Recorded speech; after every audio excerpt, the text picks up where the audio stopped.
এই শোনো, 2025 সাল তো চলে গেল।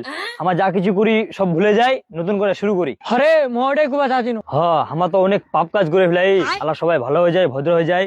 2026 সাল হচ্ছে নতুন বছর, নতুন ভাবে সবকিছু ভালোভাবে শুরু করি। নতুন বছর আসলে কি সবকিছু নতুন ভাবে শুরু করবো হবে? এটা কোনো কথা হল? হ্যাঁ আসলেই তো, অসুখ না নতুন বছর, আমার নতুন করে কি শুরু করবো? আমার যেমন যেমনই থাকবো। তবে আমি এটা পারি, নতুন বছর দেওয়া হচ্ছে, এটার উপলক্ষে আমি একটা পিকনিকের আয়োজন করতে পারি। হ্যাঁ দোস্ত, মোটাই খুব চাচিনু। আরে না, শেষ ভালো যার সব ভালো যার।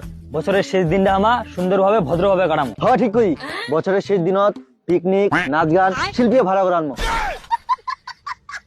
হ্যাঁ ঠিক দোস্ত, এলা করলে আমার মনটা একেবারে ফুর্তি থাকবে। আরে আমি তোমাক ভালোভাবে ভদ্রভাবে দিনটা কাটবা কই। আরে আমরা তো ভদ্র থাকবোই, পারলা শিল্পী লোক বোরখা পরে নাচবা। পারলে সাউন্ড কমাই, ঠান্ডা আনলাম, তাও শিল্পী আনবো, পিকনিক করবো।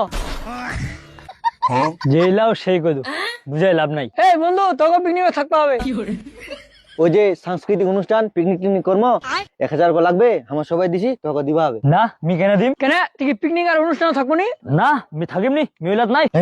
চল রে, তোর মতো একটা বন্ধু নিয়ে থাকলে আমার কি পিকনিক অনুষ্ঠান লা আজকে হবে? চল রে, আমার আল্লাহ করবো, আল্লাহ নিয়ে থাকবে তো কি হবে রে।